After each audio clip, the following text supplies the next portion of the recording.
ब्रह्मा का पिता है, कौन विष्णु की मां, शंकर का दादा कौन है, हमको दे बता।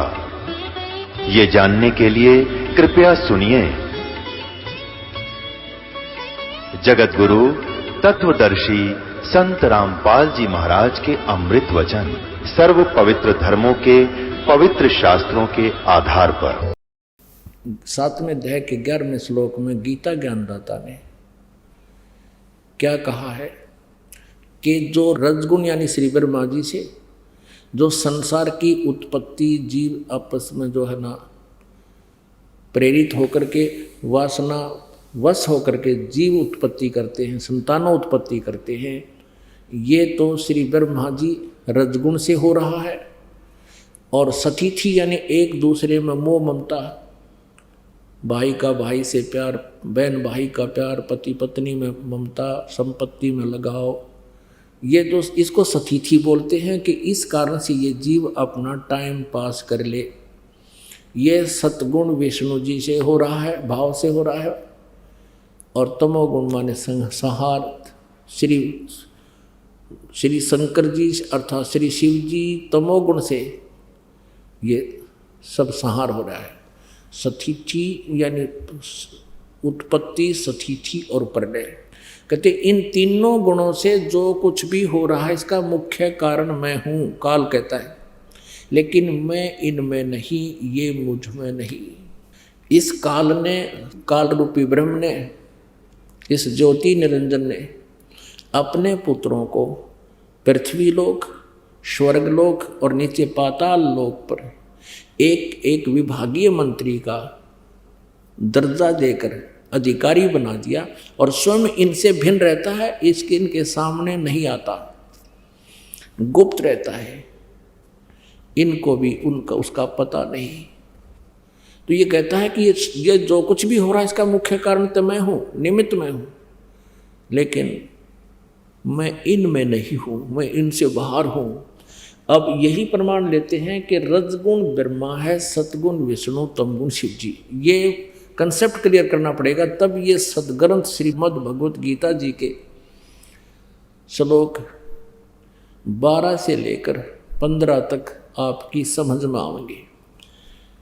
अब सबसे पहले ये देखते हैं कि ये कहता है गीता ज्ञानदाता, ये काल, इसको ये महाशिव भी कहलाता है, काल रूपी भगवान भी कहलाता है। ये कहता है कि मैं इनसे अलग हूँ।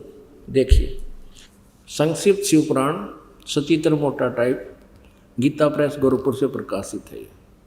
संपादक हनुमान प्रसाद पोदार, प्रकाशक एवं मुद्रक हैं गीता प्रेस गोरखपुर, गोविंद मन कार्यालय कोलकाता का संस्थान। फोन नंबर फैक्स नंबर ये है। इसके 110 पृष्ठ पर आपको दिखाते हैं थोड़ा सा, ये देखिए 110 पृष्ठ संक्षिप्त शिव पुराण और ये है रुद्र संहिता। ये 9वें अध्याय के लास्ट में है। सारा प्रकरण दे करके यहाँ पर निष्कर्ष दिया कि इस प्रकार ब्रह्मा, विष्णु और रुद्र इन तीनों देवताओं में गुण है, परंतु ये शिव, ये इनका पिता, ये इनके सामने नहीं आता और ये इनसे भिन्न रहता है, परंतु शिव गुणातीत माने गए हैं। इससे ये सिद्ध हो गया कि रजगुण ब्रह्मा, सतगुण विष्णु, तमगुण शिव जी, इसको महेश कहो, इन तीनों देवताओं में तो गुण है और परंतु शिव गुणातीत माने गए। अब देखिएगा मार्कंडेय पुराण, ये गीता प्रेस गोरखपुर से प्रकाशित है, गीता प्रेस गोरखपुर से प्रकाशित है। इसके 123 पृष्ठ पे यहाँ देखिएगा, ये मार्कंडेय जी कह रहे हैं, यहाँ मार्कंडेय जी बोले, ये मार्कंडेय जी बताते आ रहे हैं, इस तरह स्वयंभू परमात्मा की, ये काल को स्वयंभू कहते हैं, ब्रह्म को। इस प्रकार स्वयंभू परमात्मा की 3 अवस्थाएं हैं। रजोगुण प्रधान ब्रह्मा, तमोगुण प्रधान रुद्र और सत्वगुण प्रधान विश्वपालक विष्णु है। ये ही 3 देवता हैं और ये ही 3 गुण है, यही 3 गुण है। ये समझ गया, आगे कंसेप्ट क्लियर हो गया।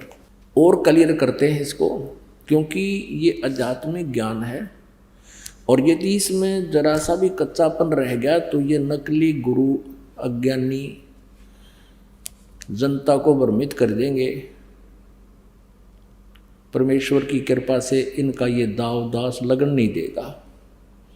हमारे सदग्रंथ हमारे पास हैं और श्रद्धालु शिक्षित हैं, हम इनको बहुत अच्छी तरह समझ सकते हैं। ये देखिएगा, ये श्रीमद् देवी भागवत हिंदी टीका सहित भाग 1, ये कहाँ से प्रकाशित है?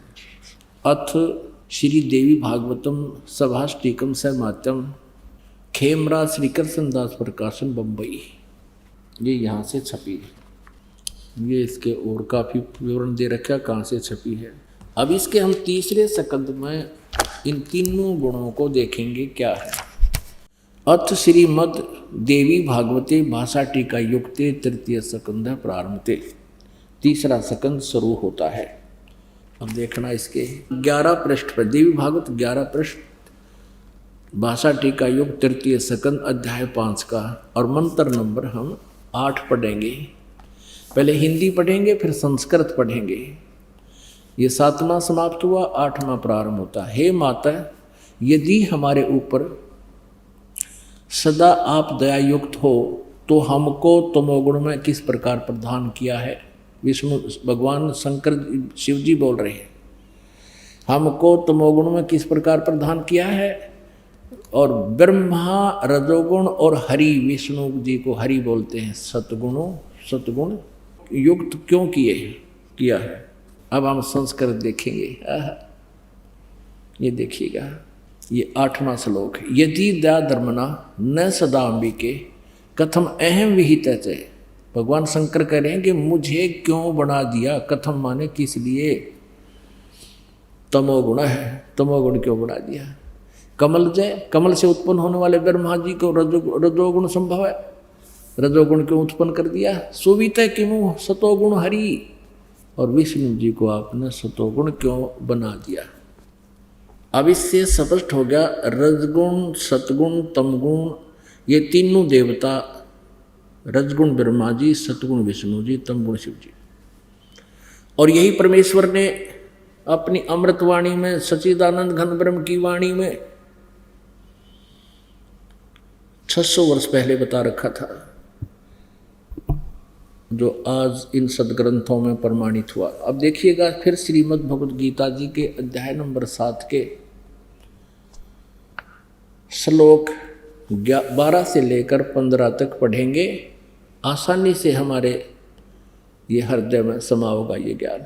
देखिए, श्रीमद् भगवद गीता, गीता प्रेस गोरखपुर से प्रकाशित है, जयदयाल गोविंद का इसके अनुवादक है। अध्याय 7 और श्लोक नंबर 12 यहाँ से शुरू होता है। ये 12 है।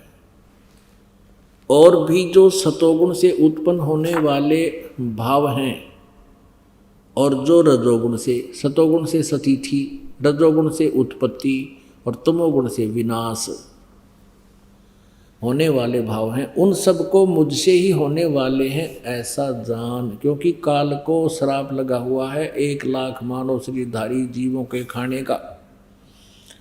अब ये क्या कहता है, परंतु वास्तव में उनमें मैं और वे मुझ में नहीं हैं।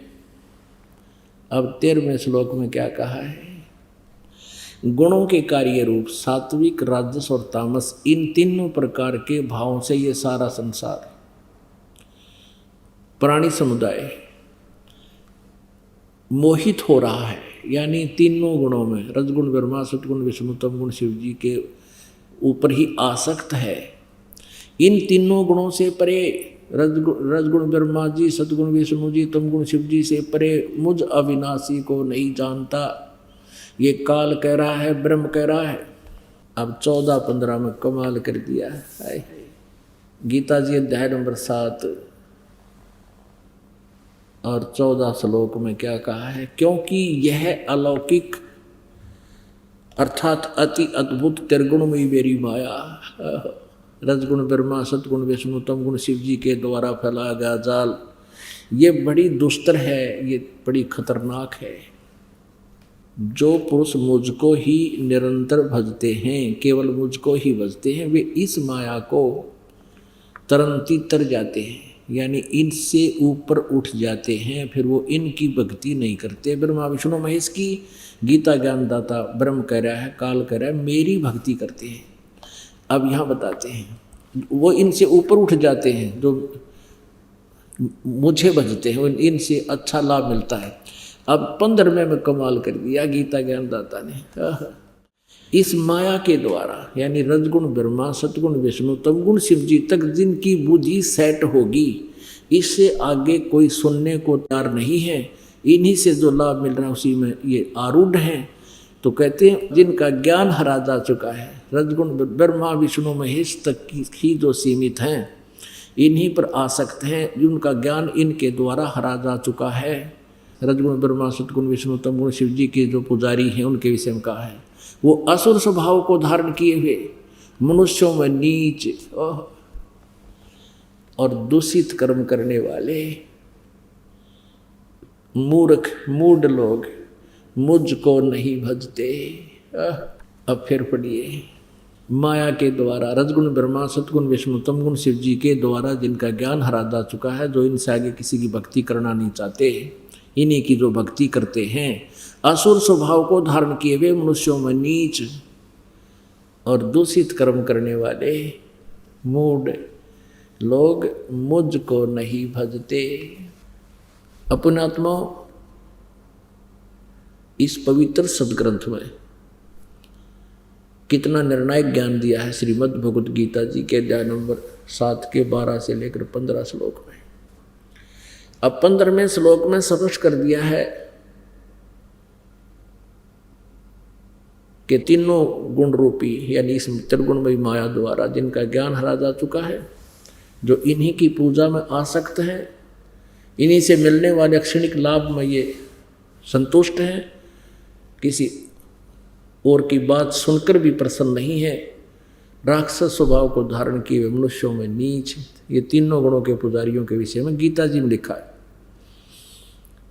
दूषित कर्म करने वाले मूर्ख, गीता ज्ञानदाता ब्रह्म काल कह रहा, मेरी भक्ति भी ना करते। अब जैसे रजगुण ब्रह्मा जी की भक्ति की थी हिरण्यकशिपु ने, राक्षस कहलाया, अपने पुत्र का शत्रु बन गया और कुत्ते वाली मौत मारा गया।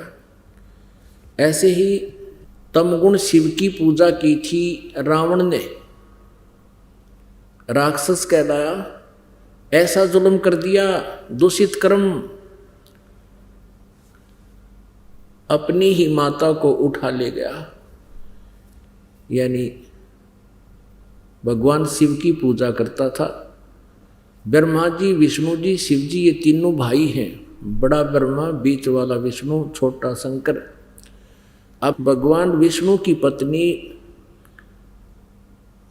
माता हुई, क्योंकि जिसको वो इष्ट मान रहे थे शंकर भगवान को, उसका बड़ा भाई, और रावण पुजारी।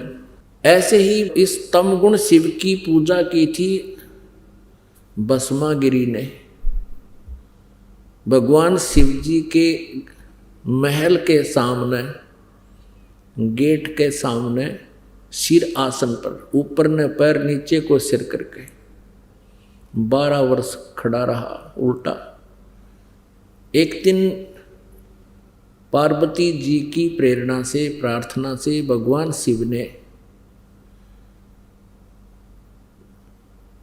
उस भस्मागिरी से पूछ लिया कि तू क्या चाहता है, मांग, तूने जो मांगना है, मैं तेरे से प्रसन्न हो गया हूँ। अब भस्मागिरी ने कहा कि भगवान आप वचनबद्ध हो जाओ तब मांगू। भगवान शिव जी ने सोचा भी तपस्वी आदमी है, के मांगेगा, एक सिद्धि मांग लेगा, दे दूंगा।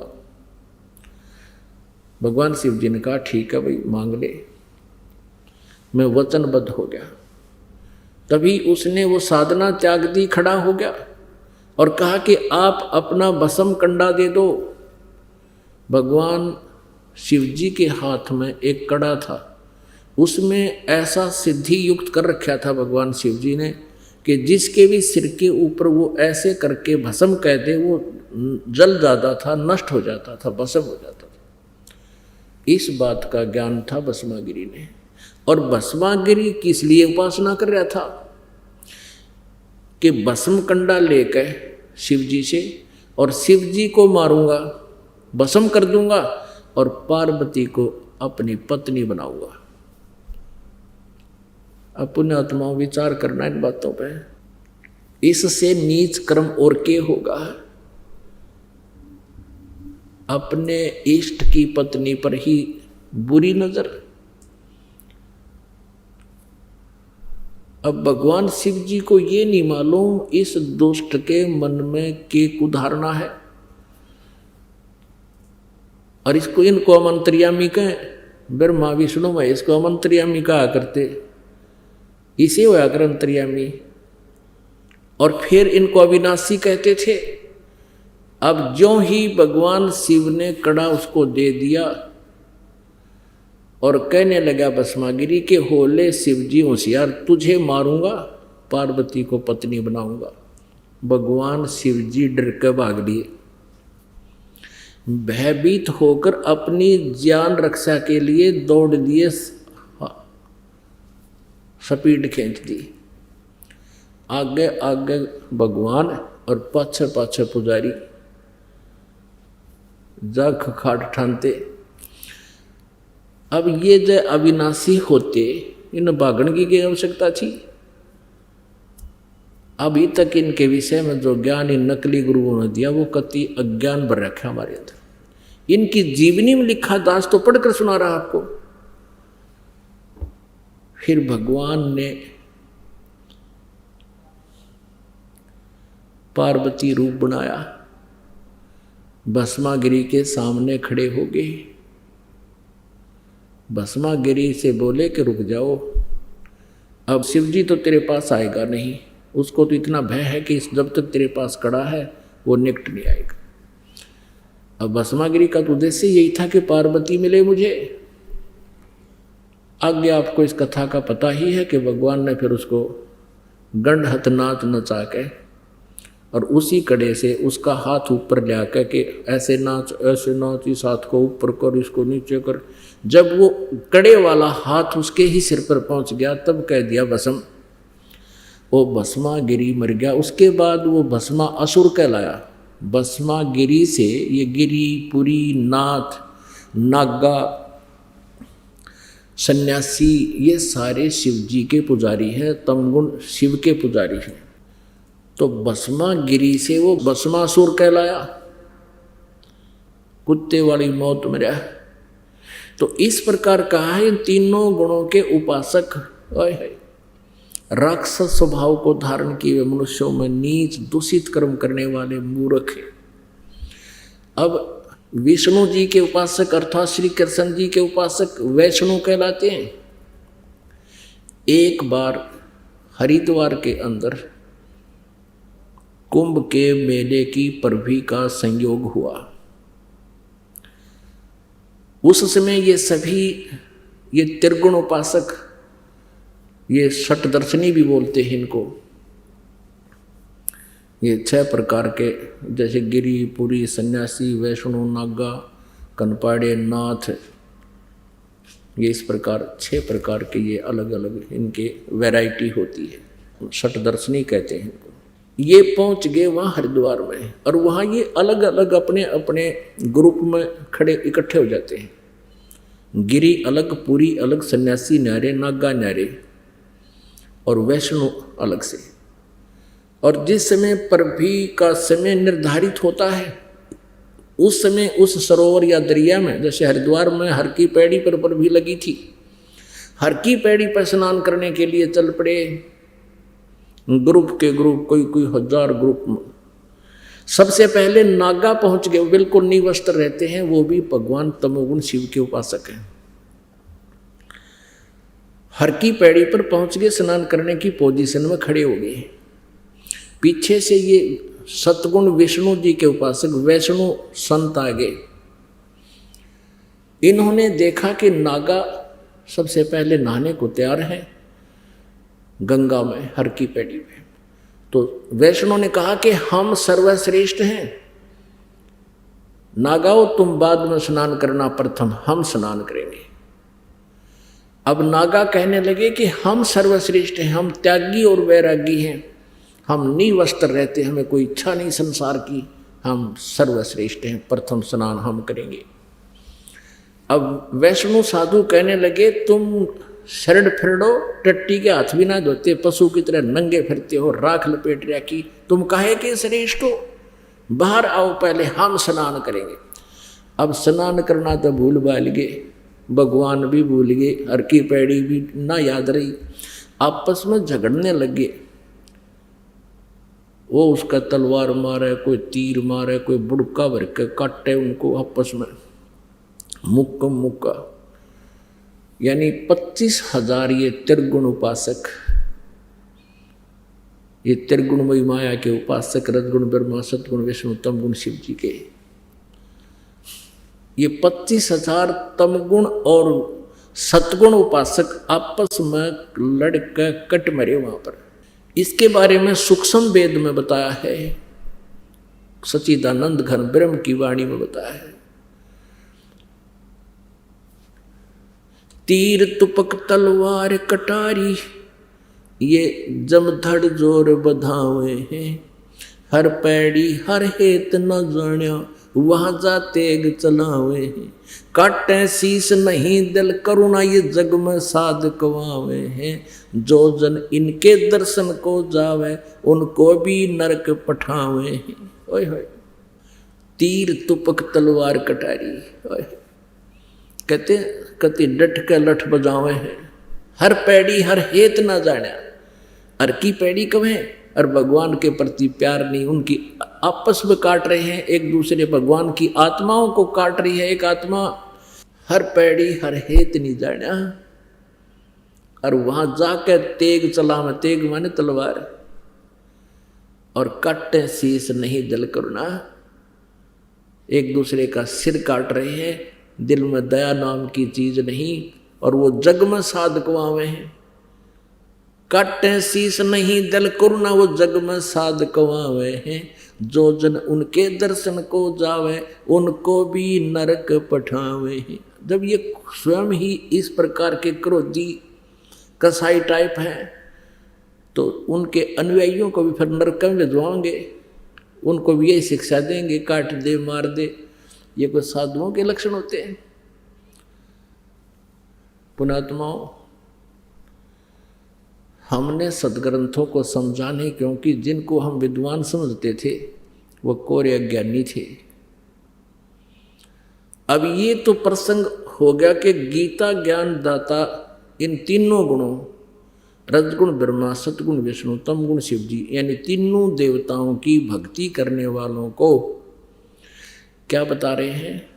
राक्षस स्वभाव को धारण किए, और के कसर राक्षस से बुंडेत है, राक्षस स्वभाव को धारण किए हुए मनुष्यों में नीच दूषित कर्म करने वाले और मूर्ख। बता किस बात पर लड़े थे ये? एक नहाने के ऊपर, स्नान के ऊपर। इनसे अच्छा कैरेक्टर तय आम आदमी का होगा जो भक्ति भी ना करता। जैसे कहीं कोई बैठे हैं, स्नान कर रहे हैं किसी घाट पर, और कोई व्यक्ति आ जाता है पीछे से स्नान करने वाला, आम व्यक्ति भी ये कहता आ जाओ आप भी नहा लो, लो आ जाओ मैं थोड़ा सा इधर हो लेता हूँ, आप भी स्नान कर लो। अरे ये नहीं होगा हम श्रेष्ठ पहले नहाएंगे। अरे पहले पाछे में के गंगा का पानी खत्म हो जाना था, या कोई वो मलिन हो जाना था वो जल, इतनी अकल नहीं लोगों में। अरे ये साधु संत कमावे और दुनिया न भरमावे, अभी तक लगे हुए हैं दुनिया जनता के, श्रद्धालुओं के जीवन नष्ट करने में। अब तीनों देवताओं की जो पूजा करते हैं, ये गीता ज्ञानदाता ब्रह्म कह रहा है, वो नहीं करनी चाहिए। श्रीमद् भगवत गीता जी अध्याय नंबर 7 के 12 से लेकर 15 आपने पढ़ दिए। अब 7वें अध्याय के 16, 17, 18 3 श्लोकों में गीता ज्ञानदाता अपने साधकों की जानकारी देता है। उसके बाद 19 में अन्य जानकारी है, अभी आपके समक्ष बताएंगे। और फिर 20, 21, 22 और 23 में गीता ज्ञानदाता फिर उन्हीं तीनों गुणों रजगुण ब्रह्मा, सतगुण विष्णु, तमगुण शिव जी, यानी इन तीनों देवताओं की साधना को गलत बता रहे हैं। अब देखिएगा, श्रीमद् भगवत गीता, गीता प्रेस गोरखपुर से प्रकाशित है और जय दयाल गोविंद का इसके अनुवादक है। ये 7वां अध्याय और श्लोक नंबर 20। उन भोगों की कामना द्वारा जिनका ज्ञान हरा जा चुका है, यानी तीनों देवताओं से जो लाभ मिलना है उसके कारण अपने स्वभाव से प्रेरित होकर उस नियम को धारण करके अन्य देवताओं को भजते हैं, पूजते हैं। तो है। और 21 में क्या बताया फिर, जो सकाम भक्त जिस देवता के स्वरूप को श्रद्धा से पूजना चाहता है, उस भक्त की श्रद्धा को मैं उसी देवता के प्रति स्थिर करता हूँ। यानी जो विष्णु की साधना करता है विष्णु रूप धारण करके आ जाता है, जो शिव जी की पूजा करता है शिव जी का रूप धारण करके आ गया और उनके छोटे मोटे काम कर दिए ताकि वो लगे रहें। अच्छा, 22 में क्या कहा है, वह पुरुष उस श्रद्धा से युक्त होकर उस देवता का पूजन करता है और उस देवता से मेरे द्वारा ही विधान किए हुए उन इच्छित भोगों को निसंदेह प्राप्त करता है। अब इसने तीनों अपने पुत्रों को एक एक विभाग दे रखा है, इनको भी थोड़ी थोड़ी शक्ति दे रखी है और वर्क डन ही ये दे सकते हैं तीनों, केवल जो जैसा करता वैसा। परंतु उन अल्प बुद्धि वालों का, हाय हाय, गीता ज्ञानदाता कहता है उन मंद बुद्धि वालों का वह फल नाशवान है जो ब्रह्मा विष्णु महेश की पूजा करते हैं तीनों देवताओं की। वे देवताओं को पूजने वाले देवताओं को प्राप्त होते हैं और मेरे भक्त मुझको ही प्राप्त होते हैं। जैसे चाहे भजे, ऐसे गलत अनुवाद किया, मेरे भक्त मुझे प्राप्त होते हैं। अब पुण्यात्मा, अब ये काल कहता है कि ये जो साधना ये कर रहे हैं इनका ये पूजा अन्य देवताओं की जो पूजा करते हैं ये शास्त्र विधि रहित है। अब देखिएगा अध्याय नंबर 9 के कुछ श्लोक आपको दिखाते हैं। अध्याय नंबर 9 का और श्लोक नंबर 23 में कहा है, हे अर्जुन, यद्यपि श्रद्धा से युक्त जो सकाम भक्त दूसरे देवताओं को पूजते हैं वे भी मुझको ही पूजते हैं, क्योंकि कोई भी जैसी साधना कोई कर रहा है वो भगवान के लिए ही कर रहा है। तो ये कह रहा काल गीता ज्ञानदाता कि वो भगवान की पूजा के लिए ही कर रहे हैं, किंतु उनका वह पूजन अविधि पूर्वक अर्थात अज्ञान पूर्वक है। अब कहते हैं वो अविधि पूर्वक शास्त्र विधि को त्याग कर मनमाना आचरण है। अपने आत्माओं, इस पवित्र सदग्रंथ को समझने के लिए हमने थोड़ा सा विशेष ध्यान देना पड़ेगा। अब यहाँ गीता ज्ञानदाता 11वें अध्याय के 47-48 में कह रहा है कि ये मेरा वास्तविक रूप है, जो विराट रूप दिखा रखा था, और मेरी प्राप्ति इसके दर्शन अर्थात काल प्राप्ति न वेदों वर्णित विधि से, न किसी जप से, न तप से, न क्रिया से, किसी से भी वो नहीं हो सकता। तो इससे क्या सिद्ध हुआ कि गीता जी यानी वेदों में वर्णित विधि ओम नाम है। ओम के जाप से कहाँ जाता है ब्रह्मलोक में, वो महास्वर्ग है, लेकिन वो दर्शन नहीं देता वहाँ ये काल इनको। वो सिर्फ इसीलिए इसको निराकार माना जाता है। ये खुद कहता मैं वहाँ अव्यक्त हूँ, मैं अपनी योग माया से छुपा हुआ हूँ 7वें अध्याय के 24-25 में। और ये मूर्ख जन समुदाय मुझे कृष्ण मान रहे हैं, व्यक्ति रूप माया हुआ मान रहे। मैं व्यक्ति नहीं हूँ, मैं तो अव्यक्त रहता हूँ। मैं कभी इस रूप में कभी अपने वास्तविक रूप में किसी के सामने नहीं आता। अब यहाँ देखिएगा 9वें अध्याय का 20वां श्लोक, अध्याय नंबर 9 का श्लोक नंबर 20। तीनों वेदों में विधान किए हुए सकाम कर्मों, इस सकाम सुकुम कुछ नहीं, इतना अपने आप पढ़ा रखें। तीनों वेदों में विधान किए हुए और सोम रस को पीने वाले पाप रहित पुरुष मुझको यज्ञों के द्वारा पूजकर स्वर्ग की प्राप्ति चाहते हैं। वे पुरुष अपने पुण्यों के फल रूप स्वर्ग लोक को प्राप्त होकर स्वर्ग में दिव्य देवताओं के भोगों को भोगते हैं। 21 में वे उस विशाल स्वर्ग लोक को भोगकर पुण्य अक्षीण होने पर मृत्यु लोक को प्राप्त होते हैं। इस प्रकार तीनों वेदों में कहे वे सकाम कर्म आश्रय लेने वाले भोगों की कामना वाले पुरुष बार बार आवागमन को प्राप्त होते हैं, अर्थात पुण्य के प्रभाव से स्वर्ग में जाते हैं, पुण्य क्षीण होने पर मृत्यु लोक में जाते हैं। 22 में कहा है, जो अनन्य प्रेमी भक्तजन मुझ परमेश्वर को निरंतर चिंतन करते हुए निष्काम भाव से बचते हैं, नित्य निरंतर मेरा चिंतन करने वाले पुरुषों का योग अक्षेम मैं स्वयं प्राप्त कर देता हूँ, यानी उनकी भक्ति की मैं रक्षा करता हूँ। बस आगे फिर 23 में कहा है, हे अर्जुन, यद्यपि श्रद्धा से युक्त जो सकाम भक्त, सकाम सुकुम नहीं, जो भक्त दूसरे देवताओं को पूजते हैं वे भी मुझको ही पूजते हैं, किंतु उनका वह पूजन अविधि पूर्वक है, यानी शास्त्र विदिता का मनमाना आचरण है। अपने आत्मा अब हम 16वें अध्याय के 23वें श्लोक को आपको दिखाते हैं। श्रीमद् भगवत गीता अध्याय 16 और श्लोक नंबर 23। जो पुरुष शास्त्र विधि को त्याग कर अपनी इच्छा से मनमाना आचरण करता है, मनमानी पूजाएं करता है, वह न सिद्धि को प्राप्त होता है, न परम गति को और न सुख को ही। व्यर्थ शास्त्र विधि को त्याग कर जो अविधि पूर्वक साधना करते। अब 16 में जाएगा 24 में, इससे तेरे लिए कर्तव्य और अकर्तव्य की व्यवस्था में शास्त्र ही प्रमाण है। ऐसा जानकर तू शास्त्र विधि से नियत यानी शास्त्र अनुकूल कर्म ही करने योग्य है, शास्त्र विधि से नियत यानी शास्त्र अनुकूल साधना ही करने योग्य है, करनी चाहिए। अब 17वां अध्याय के प्रथम श्लोक में प्रश्न किया अर्जुन ने।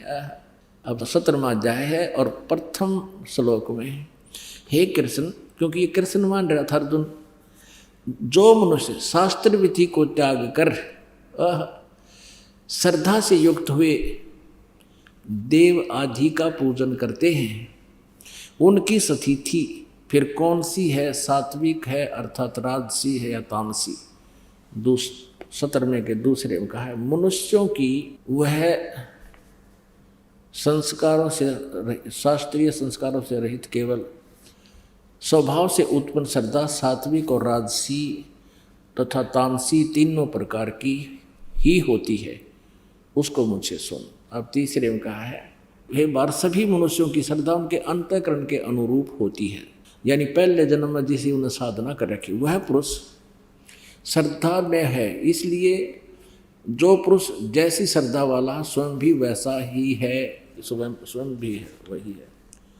अब देखो अन्यों का है ये अच्छी आत्मा सात्विक अच्छे विचारों के व्यक्ति तो अन्य देवताओं की पूजा करते हैं। 17वें का चौथा, सात्विक पुरुष देवों को पूजते हैं। ये सात्विक पुरुष अच्छी आत्मा है जो ब्रह्मा विष्णु महेश देवताओं की पूजा करते हैं, और राजस व्यक्ति जो है वो यक्ष राक्षसों की पूजा करते हैं, कि तो बकरे काट रहे हैं, कि तो भैंसा काट कर चढ़ावें, 100 फंड करते हैं, कोई दारू चढ़ावें। और अन्य तामस मनुष्य जो हैं वे प्रेत भूत गणों की पूजा करते हैं, अपने आत्माओं। जो मनुष्य शास्त्र विधि से रहित केवल मन माना कल्पित घोर तप को तपते हैं, शास्त्र विधि का जो भी ये साधनाएं कर रहे हैं तप करते, दम और अहंकार से युक्त, कामना आसक्त और बल के अभिमान से युक्त हैं, वो नरे अहंकारी और विनाशक है। अब 5वां पढ़ दिया 6ठे में, शरीर रूप से स्थित भूत समुदाय को और अंतःकरण में स्थित मुझ को भी ये क्रस करने वाले हैं। उन अज्ञानियों को असुर स्वभाव के जान। अब पुण्यात्माओं आज मानो कोई बालक नहीं रहा, अज्ञानी नहीं है। हवाई जहाज बना लिए, कंप्यूटर बना लिए, इंटरनेट बना लिए। अब इस अध्यात्म ज्ञान को, अपने सदग्रंथों को हम बहुत आसानी से समझ सकते हैं, और इन मूर्खों ने जो आज तक हमारा जीवन नष्ट किया इनको पहचान कर इनसे हम पीछा छुड़ा सकते हैं। जैसे श्रीमद् भगवत गीता अध्याय नंबर 18 के श्लोक नंबर 62 में गीता ज्ञान दाता कहता है कि अर्जुन, तू सर्वभाव से उस परमेश्वर की शरण में जा जिसकी कृपा से तू परम शांति को और सनातन परम धाम को प्राप्त होगा। यह गीता ज्ञान दाता से कोई और परमात्मा है और इन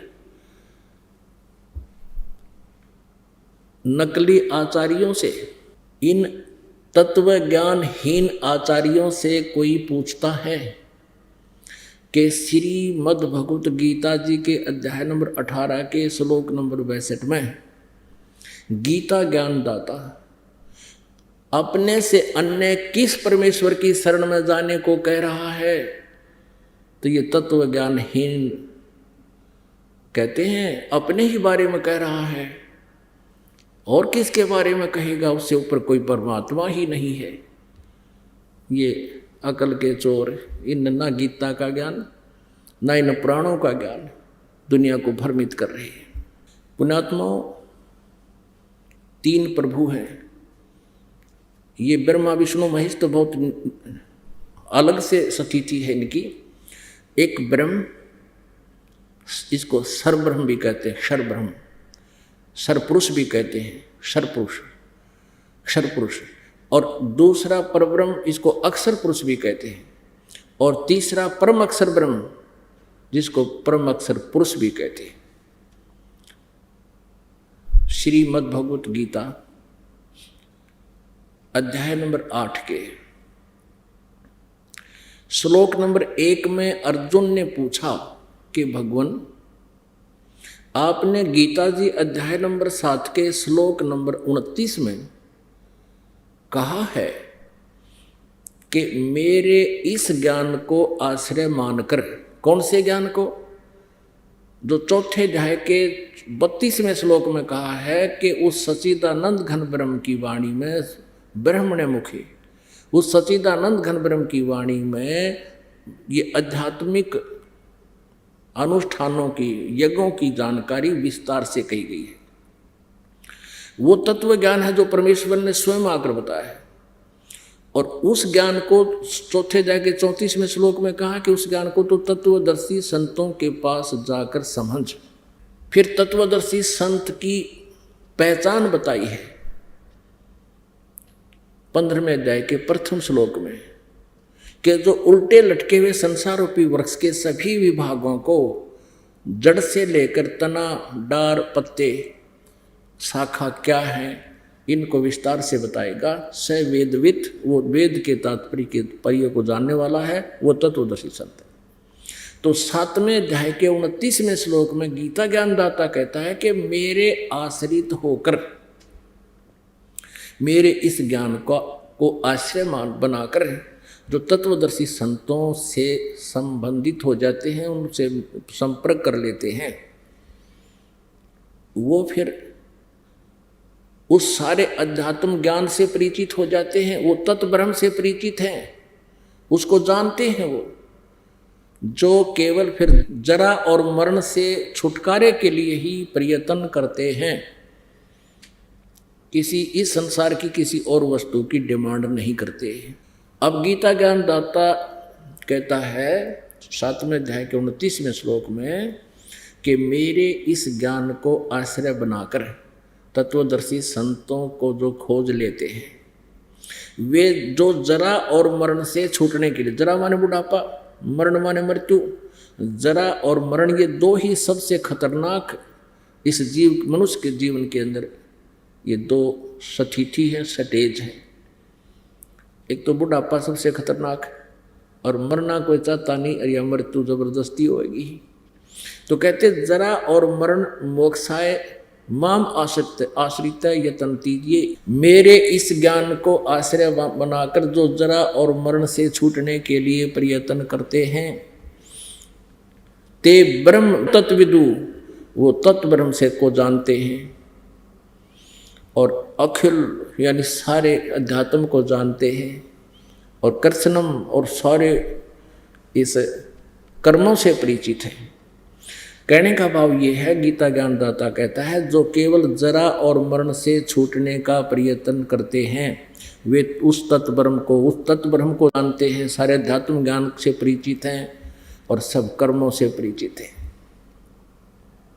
तो गीता ज्ञानदाता ने 8वें अध्याय के प्रथम श्लोक में पूछा कि किम तत्ब्रह्म, वो तत्ब्रह्म क्या है जिसको जानकर फिर जरा और मरण से छूटने के लिए प्रयत्न करते हैं। गीता ज्ञानदाता ने 8वें अध्याय के और फिर तीसरे श्लोक में कहा है गीता जी में कि वो परम अक्षर ब्रह्म है। वो गीता ज्ञानदाता से अन्य है।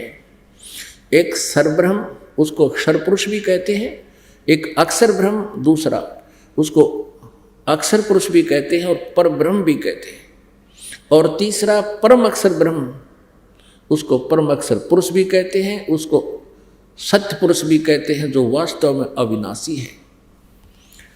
अब श्रीमद् भगवत गीता अध्याय नंबर 15 के श्लोक नंबर 1 से 4 में निष्कर्ष है कि उल्टे लटके हुए संसार रूपी वृक्ष के सभी विभागों को जो बता देगा, स वेदविद, वो तत्वदर्शी संत है, वो वेद के तात्पर्य को जानने वाला। तो परमेश्वर कबीर जी ने 600 वर्ष पहले अपनी सच्चिदानंद घन ब्रह्म की वाणी में सूक्ष्म वेद में बताया, अक्षर पुरुष एक पेड़ है, निरंजन वा की डारे, तीनों देवा शाखा हैं, ये पात रूप संसार।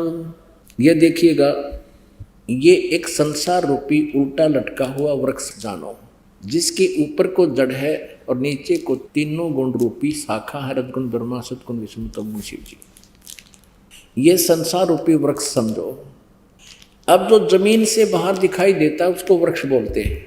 अब यहाँ परमात्मा कबीर जी ने कहा था अक्षर पुरुष एक पेड़ है, ये अक्षर पुरुष, इसको अक्षर पुरुष कहो, परब्रह्म कहो, अक्षर ब्रह्म कहो। ये तो तना तो समझो अक्षर ब्रह्म, अक्षर पुरुष है, और सरपुरुष या सरब्रह्म कहो, ये सरब्रह्म कहो या सरपुरुष कहो, ये काल है, ज्योति निरंजन है, ब्रह्म है, गीता ज्ञान दाता है। और इसके 3 पुत्र हैं, 3 शाखाएं हैं, रजगुण ब्रह्मा, सतगुण विष्णु, तमगुण शिव जी। और ये गुप्त है जो परमात्मा, ये परम अक्षर ब्रह्म है। ये परम अक्षर ब्रह्म है जिससे सबका धारण पोषण होता है। ये परम अक्षर ब्रह्म है, इसको पूर्ण ब्रह्म परमेश्वर भी कहते हैं। ये मूल है पूरे संसार रूपी वृक्ष की। तो अक्षर पुरुष एक पेड़ है, परमेश्वर कबीर जी ने बताया था अक्षर पुरुष एक पेड़ है, निरंजन वा की डार, और तीनों देवा शाखा है, पात रूप संसार है। अब ये पूरा एक संसार रूपी वृक्ष है। और गीता अध्याय नंबर 15 के श्लोक नंबर 1 में कहा है कि जो इन उल्टा लटके संसार रूपी वृक्ष के सभी पत्तों से लेकर, जड़ से लेकर पत्तों तक बता देगा, वो तत्वदर्शी संत है। ये पहचान बता दी। श्रीमद् भगवत गीता अध्याय नंबर 15 के श्लोक नंबर 1 से 4 का निष्कर्ष है कि जब तत्वदर्शी संत मिल जाए और वो ऐसे बताएगा, ये उसकी पहचान है। उसके पश्चात परमेश्वर के उस परम पद की खोज करनी चाहिए, जहाँ जाने के बाद फिर लौटकर कभी संसार में साधक नहीं आती, उनका पूर्ण मोक्ष हो जाता है। और जिस परमेश्वर ने सारे ब्रह्मांडों की रचना की है, अर्थात संसार रूपी वृक्ष की प्रवृत्ति जिससे विस्तार को प्राप्त हुई है, उसी की पूजा करनी चाहिए, गीता ज्ञानदाता दृढ़ता से कहता है। अपने विषय में गीता ज्ञानदाता अध्याय नंबर 4 के श्लोक नंबर 5 और 9 में, गीता जी अध्याय नंबर 2 के श्लोक नंबर 12 में, गीता जी अध्याय नंबर 10 के श्लोक नंबर 2 में खुद कहता है कि अर्जुन तेरे और मेरे बहुत जन्म हो चुके हैं, तू नहीं जानता मैं जानता हूं। और ये ना समझ कि ये सभी सैनिक पहले नहीं थे, तू नहीं था या मैं नहीं था, अर्थात हम, तू, मैं और ये सब पहले भी जन्मे थे, आगे भी जन्मते रहेंगे। इससे सिद्ध है कि गीता ज्ञान दाता स्वयं ही नाशवान है, सरपुरुष है, तो इसके साधक भी नाशवान है। तो ये इसलिए कह रहा है कि तू सर्वभाव से उस परमेश्वर की शरण में जा, गीता जी अध्याय नंबर 18 के श्लोक नंबर 62 में, कि जिसकी कृपा से तू परम शांति को और सनातन परम धाम को, शाश्वतम स्थानम, उस कभी न नाश होने वाले उस स्थान सतलोक को, अविनाशी लोक को प्राप्त हो जाएगा। और वो परमेश्वर गीता ज्ञानदाता से अन्य है, वो परम अक्षर ब्रह्म है। श्रीमद् भगवत गीता जी अध्याय नंबर 15 के श्लोक 16 और 17 में दो पुरुष बताए, एक सरपुरुष एक अक्षर पुरुष। सरपुरुष तो ये ब्रह्म है, गीता ज्ञानदाता है, और अक्षर पुरुष ये 7 संग ब्रह्मांड का स्वामी है, ये संसार रूपी वृक्ष का तना समझो, और ये सरपुरुष ये डार समझो। अक्षर पुरुष एक पेड़ है निरंजन, ये सरपुरुष उसकी डार, और तीनों देवा रजगुण ब्रह्मा सतगुण विष्णु तमगुण शिव जी, ये तीनों देवा शाखा है, और पात रूप संसार, हम तो पात रूप में हैं। अब यहाँ गीता जी अध्याय नंबर 15 के श्लोक 16 में लिखा है कि इस संसार में सरपुरुष और अक्षर पुरुष ये 2 प्रकार के पुरुष हैं, प्रभु हैं, और इनके लोकों में ये स्वयं भी नाशवान, और इनके अंतर्गत जितने प्राणी हैं उनके वो भी नाशवान, लेकिन जीव आत्मा किसी की नहीं मरती। उसके तुरंत बाद 70वें श्लोक में स्पष्ट किया है कि उत्तम पुरुष है तू अन्य परमात्मा इति उद्धारते, यह लोक धर्म अविश्य विभर्ति अवैश्वर है। वो उत्तम पुरुष तो कोई और है, वो परम अक्षर ब्रह्म है। वो इन ऊपर वाले 16वें श्लोक में वर्णित 15वें अध्याय के 16वें श्लोक में जो 2 पुरुष सरपुरुष और अक्षर पुरुष है उनसे न्यारा है, और वो ही तीनों लोकों में प्रवेश करके सबका धारण पोषण करता है। वो मूल रूपी परमात्मा है, जड़ है, जिससे सारे पेड़ को आहार प्राप्त होता है, और वो वास्तव में अविनाशी परमात्मा। अब गीता जी अध्याय नंबर 15 के श्लोक नंबर 18 में गीता ज्ञानदाता कहता है कि मुझे, क्योंकि मेरे अंतर्गत 21 ब्रह्मांड है, इसके अंतर्गत ब्रह्म के काल के सरपुरुष के, ये कहता है कि मुझे तो लोक वेद के आधार से पुरुषोत्तम कहते मान रखा हूँ, क्योंकि मेरे अंतर्गत जितने प्राणी हैं उनसे मैं उत्तम हूँ, उनसे तगड़ा हूँ, उनका कंट्रोलर हूँ। इसलिए लोक वेद मानी दंत कथा सुने सुनाए ज्ञान से, यानी इस भ्रमित ज्ञान से मुझे पुरुषोत्तम मानते हैं, इस कारण से कि मैं इन 21 ब्रह्मांड में जो इसके अंतर्गत प्राणी उनसे ये उत्तम है। लेकिन 15वें अध्याय के 17वें श्लोक में स्पष्ट कर दिया कि उत्तम पुरुष है तो परमात्मा इति उद्धारते। और ये अज्ञानी भ्रमित करते हैं समाज को 18वें अध्याय के 62वें श्लोक के विषय में कि श्री कृष्ण जी अपने बारे में ही कह रहे हैं। नहीं, श्री कृष्ण जी तो बोल ही नहीं रहे गीता में। अब गीता जी अध्याय नंबर 7 के श्लोक नंबर 18 में गीता ज्ञानदाता अपनी साधना को भी अनुत्तम बता रहा है। इसलिए बता रहा है कि मेरी भी जन्म मृत्यु रहेगी और साधक की भी रहेगी। ये ज्ञानी आत्मा भले ही उद्धार हैं, समर्पित है परमात्मा को पाने के लिए, लेकिन ये तत्वदर्शी संत ना मिलने से, तत्व ज्ञान के अभाव से गीता ज्ञानदाता कहता है ये मेरे वाली अनुत्तम गति में ही आश्रित हैं। अश्रेष्ठ घटिया, मेरे वाली घटिया साधना में ही आश्रित है।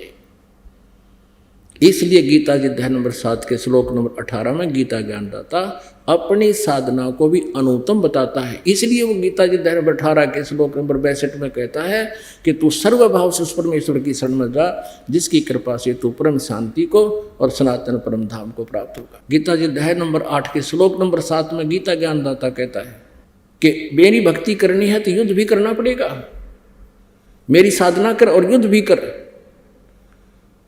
यहां शांति नाम की वस्तु नहीं है। इसलिए कहा 8वें अध्याय के 8, 9, 10 श्लोक में कि उस परम अक्षर ब्रह्म की साधना करनी है तो उसको प्राप्त होगा। उसको तत्वदर्शी संत उसकी साधना बताएंगे, और उसके बाद फिर तेरी कभी जन्म मृत्यु नहीं होगी। इसलिए 18वें अध्याय के 62वें श्लोक में कहा कि सर्वभाव से तू उस परमेश्वर की शरण में जा, परम अक्षर ब्रह्म की शरण में जा, जिसकी कृपा से तू परम शांति को, वहाँ जाने के बाद फिर जन्म मृत्यु नहीं होगी, वहाँ कोई कष्ट नहीं। शंखों लहर मेहर की उपजे, कहर नहीं जा कोई, दास गरीब अचल अविनाशी, सुख का सागर सोई। उस सतलोक में सनातन परम धाम को प्राप्त हो जाएगा, फिर तुझे कोई कष्ट नहीं होगा। बोलो सतगुरुदेव, जय हो। परम पिता परमात्मा पूर्ण ब्रह्म सर्वश्रेष्ठी रचनहार कुल मालिक। कबीर परमेश्वर कबीर साहिब जी की असीम कृपा से आप जी को ये तत्व ज्ञान सुनने को मिला। धन भाग हैं आप और धन्य है आपके माता पिता जिनसे आपका जन्म हुआ। आप जी का जन्म ऐसे समय में मनुष्य का है जिस समय का संयोग कई युगों के उपरांत हुआ करता है। कलयुग का ये बिचली पीढ़ी वाला समय है। इसमें जिन पुण्यात्माओं का मानव शरीर है उनके शुभ संस्कारों की कोई कमी नहीं है। यदि कोई कमी अब है उनको तो तत्व ज्ञान की है और इस परमात्मा के सच्चे विधान की है और उस सच्ची साधना की कमी है। उस त्रुटि को भी परमात्मा ने अब पूरा कर दिया है। परमेश्वर कबीर जी ने अपनी प्यारी आत्माओं के लिए वो खजाना खोल दिया है जिसको अभी तक सीक्रेट रखा था।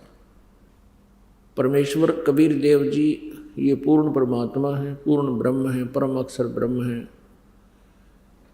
इन्हीं को संत लैंग्वेज में, संत भाषा में सत्य पुरुष कहते हैं। पुरुष माने परमात्मा, परमेश्वर, प्रभु, सत्य मेन अविनाशी, जिसका नाश कभी ना हो। तो संत भाषा में इन्हें सतपुरुष कहते हैं।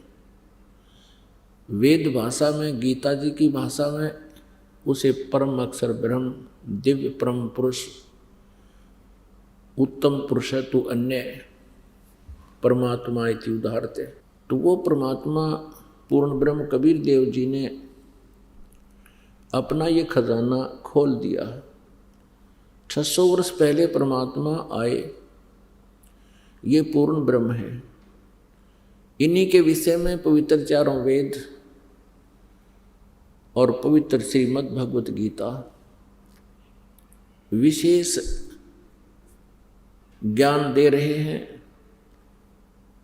अत्यधिक जानकारी इसी परमेश्वर की है।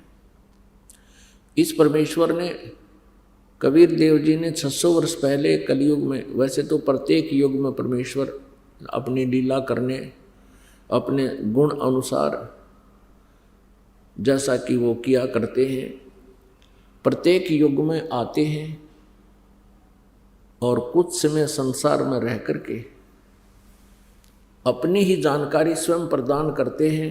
पुण्यात्मा स्वीकार कर लेते हैं और जिनके ऊपर काल का, इस ज्योति निरंजन ब्रह्म का अत्यधिक प्रभाव होता है, वो प्रभु का विरोध भी करते हैं और अपना जीवन नष्ट कर जाते हैं और परमात्मा की उस अमर वाणी को स्वीकार भी नहीं करते हैं। वो दुर्भाग्यशाली प्राणी होते हैं। तो उसी अपने लीला अनुसार परमात्मा आए 600 वर्ष पहले कलयुग में। वो प्रथम पीढ़ी थी, वो प्रथम चरण था कलयुग का, सन 1398 में। और 120 वर्ष परमेश्वर एक जनसाधारण जैसा एक अपना जीवन निर्वाह करके, लीला करके, एक रोल करके, भूमिका करके सहशरीर चले गए थे। वो सहशरीर ही आए थे। उस समय प्रथम चरण में परमेश्वर ने कहा था अपनी प्यारी आत्मा धर्मदास जी को, धर्मदास तो लाख दुहाई, ये सार शब्द कहीं बार न जाई। सार शब्द बार जो पर ही, बिचली पीढ़ी हंस न तरही। फिर कहा परमात्मा ने, धर्मदास तो लाख दुहाई, ये मूल ज्ञान, मूल ज्ञान मीन तत्व ज्ञान, मूल ज्ञान कहीं बार न जाही। मूल ज्ञान बाहर जो पढ़ी, ये बिचली पीढ़ी हंसनी तरही। मूल ज्ञान तब तक छुपाई, मूल ज्ञान जब तक छुपाई, तब तक छुपाई जब तक ये 12 पंथ ना मिट जाए। परमेश्वर ने कहा है कि धर्मदास,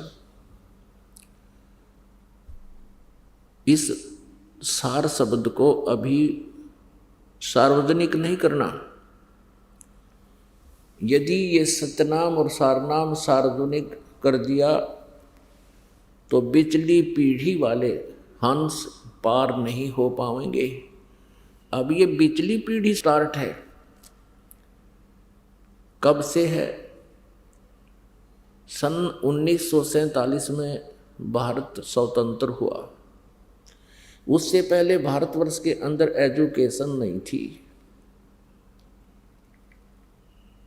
और सन 1951 में इस दास को भेज दिया अपने कुत्ते को आप धनियों को जगाने के लिए, परमेश्वर कबीर जी।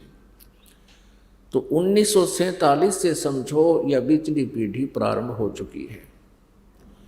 भारतवर्ष में एजुकेशन चरम सीमा पर है आज के दिन। बच्चे से लेकर बूढ़े तक सभी साक्षर हैं, और ये शिक्षा का अब इतना बोलबाला परमात्मा ने ही करवाया है। शिक्षा की हमें कोई आवश्यकता नहीं थी। भले ही हम लोक वेद के आधार से आज इसको बहुत महत्व दे रहे हैं, ये भी परमेश्वर की ही कृपा है। कम से कम ये अक्षर ज्ञान युक्त हो जाएं। सतयुग त्रेता द्वापर सबसे अधिक लंबा समय बीत गया। अब कलयुग आया है, और कलयुग के भी लगभग 5500 वर्ष बीत चुके हैं।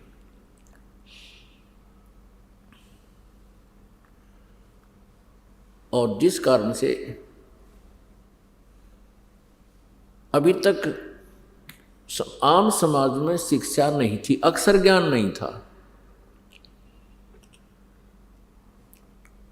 और कितना अच्छा निर्वाह करके चले गए, कितना प्रेम था आपस में, कितनी नैतिकता थी प्रत्येक मानव के अंदर। बाहर का कोई भी व्यक्ति नगर में या गांव में आ जाता था, राह चलता, उसको एक विशेष प्यार के साथ रखते थे, अतिथि उसकी सेवा करते थे। और आज कैस अतिथि आ गई है, आपस में भाई बहन का प्यार रहा ना, माया माया दिखाई देती है सबको। माता पिता के प्रति वो श्रद्धा रही नहीं, क्योंकि कृतज्ञता चातुरता आ गई इस शिक्षा से। और रही कई कसर इन फिल्मों ने काट दी समाज का नाश करने की।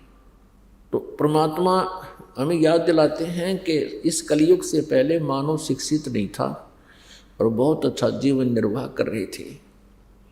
अब शिक्षित है लेकिन चैन किसी को नहीं, माया की हवस इतनी बढ़ गई, इसका कोई अंत नहीं रहा।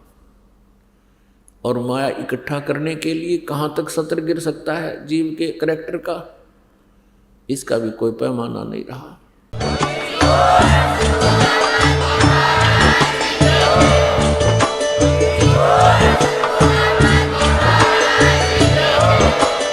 आप सुन रहे थे जगत गुरु तत्वदर्शी संत रामपाल जी महाराज जी के मंगल प्रवचन। अधिक जानकारी के लिए विजिट कीजिए हमारी वेबसाइट www.jagatgururampalji.org। संत रामपाल जी महाराज जी के शुभ आशीर्वाद से पूरे विश्व भर में 500 से भी ज्यादा नाम दीक्षा केंद्र हैं, जिन पर संत रामपाल जी महाराज जी द्वारा ऑनलाइन निःशुल्क नाम दीक्षा दी जा रही है। अपने नजदीकी नाम दीक्षा केंद्र का पता करने के लिए संपर्क करें 8222880541।